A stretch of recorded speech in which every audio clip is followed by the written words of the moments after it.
ഇന്ന് അനയുടെ അമ്പൂൻ്റെ സ്കൂളിൽ annual day celebration ആയിരുന്നു കേട്ടോ. അപ്പോൾ ഞങ്ങളത് കാണാൻ പോകാൻ വേണ്ടി റെഡി ആയിട്ടിരിക്കുകയാണ്. അച്ഛനാണെങ്കിൽ അമ്മേനെ കൊണ്ട് ആക്കാൻ വേണ്ടി പോയിട്ടുണ്ട്. അപ്പോൾ തിരിച്ച് വന്നിട്ട് വേണം ഞങ്ങളെ പിക്ക് ചെയ്യാനായിട്ട്. അപ്പോൾ ഞാനും അതിനെക്കുട്ടി ഇതാ റെഡി ആയിട്ട് ഇരിക്കാണ്ട് എന്ത് പരുവവും അറിയാൻ പാടില്ല, അടങ്ങിയിരിക്കും എന്നുള്ള കാര്യത്തിൽ എനിക്ക് ഡൗട്ടായിരുന്നു. വീട്ടിൽ നിന്ന് ഇറങ്ങുമ്പോൾ തന്നെ ആളുടെ സ്വഭാവം മാറിയിട്ടുണ്ടായിരുന്നു കേട്ടോ. ചെരുപ്പൊന്നും ഇടാൻ വേണ്ടി സമ്മതിക്കുന്നുണ്ടായിരുന്നില്ല. പിന്നെ ഒരു കണക്കിനാണ് പറഞ്ഞ് ചെരുപ്പൊക്കെ ഇടിയിച്ചത്.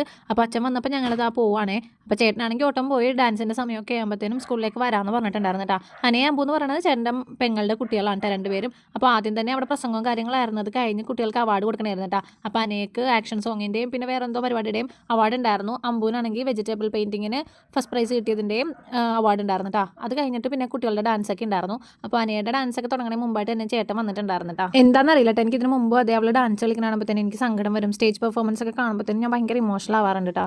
ഇപ്രാവശ്യം അത് തന്നെയായിരുന്നു സംഭവം. അതേപോലെ തന്നെ അവൾക്ക് അവാർഡ് കിട്ടിയിട്ട് അമ്പൂന് അവാർഡ് കിട്ടാണ്ടായപ്പോഴത്തേനും എനിക്ക് വിഷമമുണ്ടായിരുന്നു. അപ്പോഴാണ് അമ്പൂൻ്റെ പേര് വിളിച്ച് പറഞ്ഞത്. അപ്പോൾ എനിക്ക് ഭയങ്കര സന്തോഷമായിട്ട്. അപ്പോൾ അവൻ അവാർഡ് വാങ്ങിച്ച സമയത്തും എനിക്ക് ഇതുപോലെ സങ്കടം വന്നിട്ടുണ്ടായിരുന്നു. അതിനൂനെ ചേട്ടൻ്റെ പെങ്ങളുടെ അടുത്തുകൊണ്ട് പോയിട്ടുണ്ടായിരുന്നു. ആളുടെ മടിയിൽ അതിനു അടങ്ങിയിരിക്കണമായിരുന്നു. ഞാൻ വിചാരിച്ച അവൻ ഉറങ്ങിയിട്ടുണ്ടായിരുന്നു. പക്ഷേ ആൾ ഉറങ്ങിയിട്ടൊന്നും ഉണ്ടായിരുന്നില്ല. ഡാൻസൊക്കെ കണ്ട് അടങ്ങിയിരിപ്പുണ്ടായിരുന്നു. അപ്പോൾ ദാ ഹനയുടെയൊക്കെ ഡാൻസൊക്കെ കഴിഞ്ഞ് ഏകദേശം ഉച്ച 1 മണിയൊക്കെ കഴിഞ്ഞിട്ട് ആ പരിപാടി തീർന്നപ്പോഴത്തേനും 1:30 അപ്പോൾ അതിനൂനാണെങ്കിൽ വിശന്നിട്ട് ഞങ്ങൾ ഭക്ഷണം കൊടുക്കാൻ വേണ്ടി കൊണ്ടുപോകാൻ പോയപ്പോഴാണ് അമ്പൂൻ്റെ ഡാൻസ് തുടങ്ങിയത് കേട്ടോ. അപ്പോൾ അതുകൂടെ കഴിഞ്ഞിട്ട് നമുക്ക് വീട്ടിലേക്ക് പോകാമല്ലോ എന്ന് വിചാരിച്ചിട്ട് ആ ഡാൻസ് കഴിഞ്ഞിട്ട് ഞങ്ങൾ എല്ലാവരും കൂടെ ഒന്നിച്ചാണ് വീട്ടിലേക്ക് പോയത്. അപ്പോൾ പോകുന്ന വഴിക്ക് ഞങ്ങൾ കടയിൽ കയറി ബിരിയാണി വാങ്ങിച്ചിട്ടുണ്ടായിരുന്നു എല്ലാവർക്കും കൂടെ. അപ്പോൾ അതൊക്കെ വാങ്ങിച്ചിട്ടാണ് ഞങ്ങൾ വീട്ടിലേക്ക് പോയത്. അപ്പോൾ ഇന്ന് എല്ലാവർക്കും ബിരിയാണി വാങ്ങിയിട്ട് ശ്രീമോൻ്റെ ഒരു ട്രീറ്റും കൂടി ആയിരുന്നു കേട്ടോ. എന്താണെന്നുള്ളത് നാളെ പറയാം. അപ്പോൾ ഇന്നത്തെ കുഞ്ഞു വീഡിയോ ഇത്രയുള്ളൂ. പുതിയൊരു വീഡിയോ ആയിട്ട് നമുക്ക് വീണ്ടും കാണാം. ബൈ.